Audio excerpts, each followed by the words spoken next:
Assalamualaikum warahmatullahi wabarakatuh. Perkenalkan, nama saya Jelita Rizkia Amelia dari kelas 12 IPA 3. Di sini saya membuat video dengan mata pelajaran Sejarah Indonesia dengan bertemakan Gerakan 30 September 1965 atau disebut dengan Gerakan G30 SPKI. Gerakan 30 September dalam dokumen pemerintahan tertulis Gerakan 30 September atau PKI sering disingkat dengan G30 SPKI, Gestapu Gerakan September 30 atau juga Gestok Gerakan 1 Oktober adalah sebuah peristiwa yang terjadi selawat malam pada pukul 1 dini hari tanggal 30 September sampai awal bulan selanjutnya 1 Oktober tahun 1965 ketika 7 perwira tinggi militer Indonesia beserta beberapa orang lainnya dibunuh dalam suatu usaha kudeta yang hampir sekaligus menelan banyak orang. Latar belakang terjadinya Gerakan 30 SPKI adalah perayaan Milad PKI yang ke-45 di Jakarta pada awal tahun 1965. Partai Komunis Indonesia atau disebut dengan PKI merupakan partai komunis terbesar di seluruh dunia, di luar Tiongkok dan Uni Soviet. Pada tahun 1965, anggotanya berjumlah sekitar 3,5 juta, ditambah dengan 3 juta pergerakan pemudanya. PKI juga mengontrol pergerakan serikat buruh yang mempunyai 3,5 juta anggota dan pergerakan para petani anggota Barisan Tani Indonesia.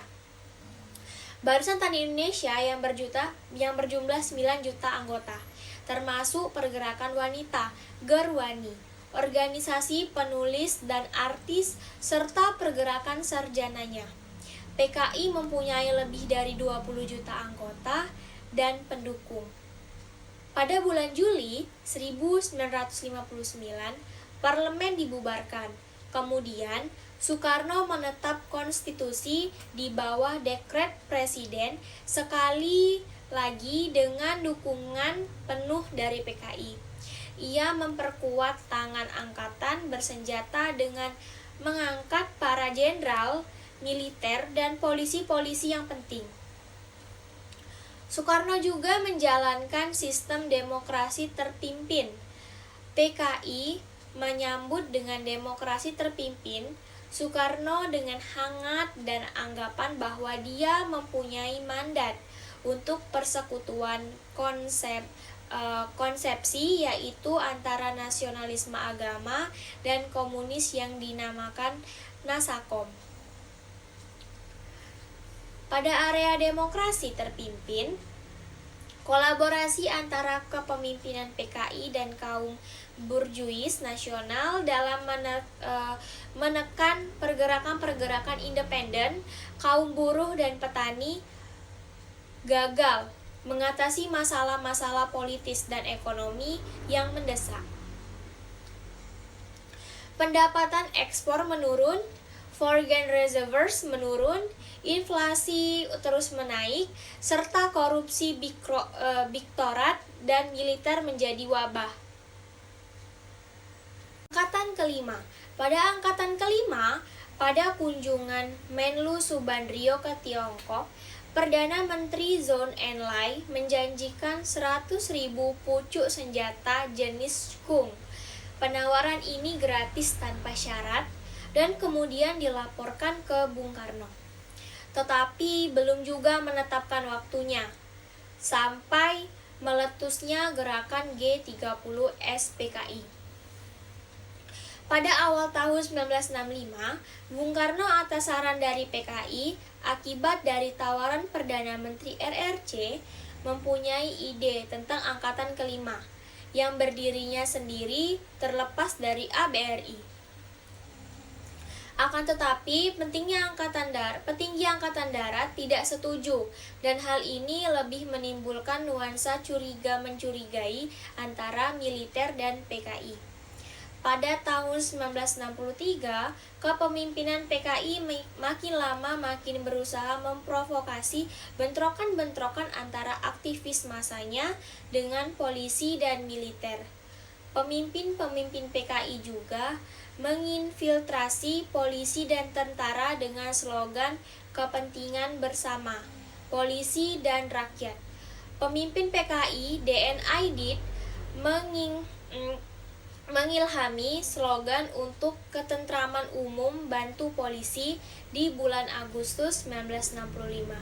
Aidit menganjurkan semua anggota PKI membersihkan diri dari sikap-sikap sektarian kepada angkatan-angkatan bersenjata, mengimbau semua pergerakan dan seniman sayap kiri untuk membuat massa tentara. Karya mereka di akhir tahun 1964, dari permulaan 1965, ribuan petani bergerak merampas tanah yang bukan hak mereka atas hasutan PKI. Bentrokan-bentrokan besar terjadi antara mereka dengan polisi dan para pemilik tanah. Berbagai bentrokan tersebut dipicu untuk propaganda PKI yang menyatakan bahwa petani berhak atas setiap tanah. Tidak peduli tanah siapapun atau milik negara sekalipun ataupun milik bersama, kemungkinan besar PKI meniru revolusi Bolshevik di Rusia, di mana di sana rakyat dan petani komunis menyita milik trust dan bagikan kepada rakyat. Pada permulaan tahun 1965, para buruh mulai menyita perusahaan-perusahaan karet dan minyak milik Amerika Serikat. Kepemimpinan PKI menjawab ini dengan memasuki pemerintahan dengan resmi. Pada waktu yang sama, jenderal-jenderal militer tingkat tinggi juga menjadi anggota kabinet. Jenderal-jenderal tersebut masuk kabinet karena jabatannya di militer oleh Soekarno. Oleh Soekarno disamakan dengan serikat militer.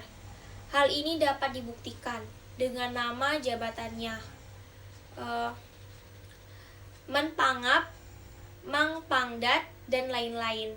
Menteri-menteri PKI tidak hanya duduk di sebelah para petinggi militer dan di dalam kabinet Soekarno ini, tetapi mereka terus mendorong ilusi yang sangat berbahaya bahwa angkatan bersenjata adalah merupakan bagian dari revolusi demokratis. Pada tanggal 1 Oktober 1965 dini hari, 6 jenderal senior dan beberapa orang lainnya dibunuh dalam upaya kudeta yang disalahgunakan kepada para pengawal istana Cakrabirawa yang dianggap loyal kepada PKI. Dan pada saat itu dipimpin oleh Letkol Untung, Panglima Komando Strategi Angkatan Darat saat itu Maijen Soeharto, kemudian mengadakan penumpasan terhadap gerakan tersebut. Isu mengenai Dewan Jenderal pada saat-saat yang penting sekitar bulan September 1965, muncullah isu adanya Dewan Jenderal yang mengungkapkan adanya beberapa petinggi Angkatan Darat yang tidak puas terhadap Soekarno dan berniat untuk menggulingkannya. Mengapa isu ini? Soekarno disebut-sebut memerintahkan pasukan Cakrabirawa untuk menangkap dan membawa mereka untuk diadili oleh Soekarno. Namun yang tidak diduga-duga dalam operasi penangkapan jenderal-jenderal tersebut terjadi tindakan ke beberapa oknum yang termakan emosi dan membunuh Letnan Jenderal Ahmad Yani, Panjaitan, dan Harjono. Yang kedua, isu dokumen Glitteris. Dokumen Glitteris yang diambil dari nama Duta Besar Inggris untuk Indonesia, Andre Glitteris, beredar hampir bersama waktunya dengan isu Dewan Jenderal. Dokumen ini yang oleh beberapa pihak disebut sebagai pemalsuan oleh intelijen Ceko di bawah pengawasan Jenderal Anggayan dari KGB Rusia menyebutkan adanya Our Local Army Friend, teman tentara lokal kita, yang mengesankan bahwa perwira-perwira Angkatan Darat telah dibeli oleh pihak Barat. Kedutaan Amerika Serikat juga dituduh memberikan daftar nama-nama anggota PKI kepada tentara untuk ditindaklanjuti. Dinas Intelijen Amerika Serikat mendapat data-data tersebut dari berbagai sumber.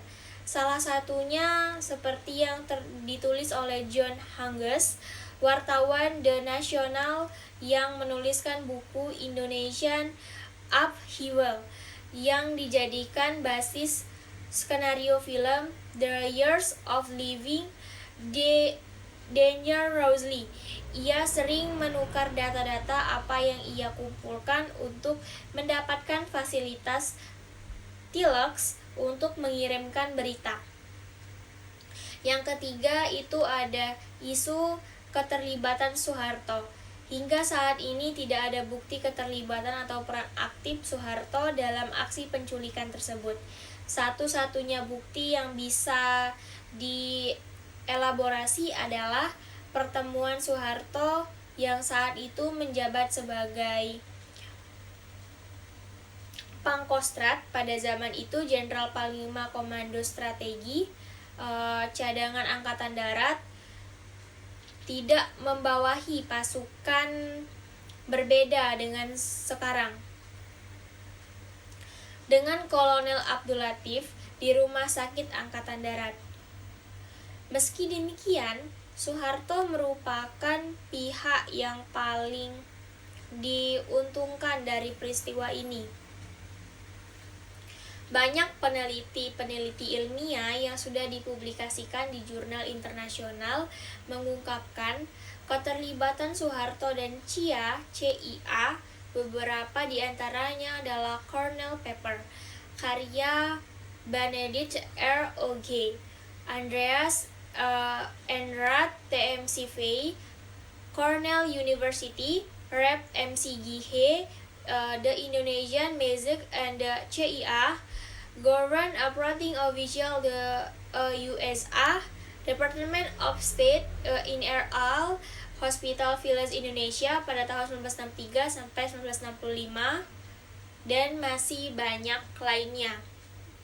Ada juga cerita of Mass Murder the September 30 November the Soeharto Cup the Profession.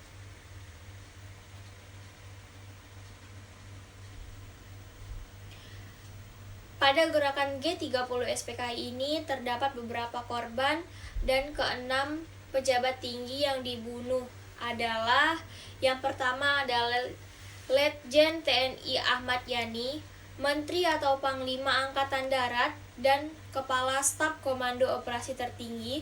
Yang kedua, Maijen TNI Raden Suprapto, Deputi 2, Menteri atau Panglima Angkatan Darat di bidang administrasi. Yang ketiga, Maijen TNI Mastindo Darmo Haryono, Deputi 3, Menteri atau Panglima Angkatan Darat di bidang perencanaan dan pembinaan.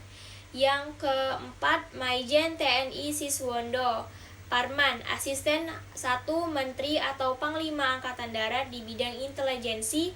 Yang kelima, Brigadir Donald Basic Panjaitan, Asisten 4, Menteri Panglima Angkatan Darat di bidang logistik. Ada lagi Brigjen TNI Sutotyo Siwo Miharjo, Inspektur Kehakiman atau Auditor Jenderal Angkatan Darat. Jenderal TNI Abdul Haris Nasution yang menjadi sasaran utama, selamat dari upaya pembunuhan tersebut. Sebaliknya, putrinya Ade Irma Suryani Nasution dan ajudan dia, Letu CZI Prie Andreas Tendean, tewas dalam usaha pembunuhan tersebut. Para korban tersebut kemudian dibuang ke suatu lokasi di Pondok Gede, Jakarta yang dikenal sebagai Lubang Buaya. Mayat mereka ditemukan pada 3 Oktober 1965. Selain itu, beberapa orang lainnya juga turut menjadi korban. yaitu Bribka Karel Satsuintubun, Pengawal Kedamaian Resmi Wakil Perdana Menteri II DRJ Leimena, Kolonel Katmo Komodoso, Komanda Korem 072. Ada lagi Letkol Sugiono Mugowiono, Kepala Staf Korem 072, Pamungkas Yogyakarta. Sekian video penjelasan tentang gerakan 30 September 1965 dari saya. Apabila ada salah-salah saya menjelaskan, saya mohon maaf. Wabillahi taufiq wal hidayah. Wassalamualaikum warahmatullahi wabarakatuh.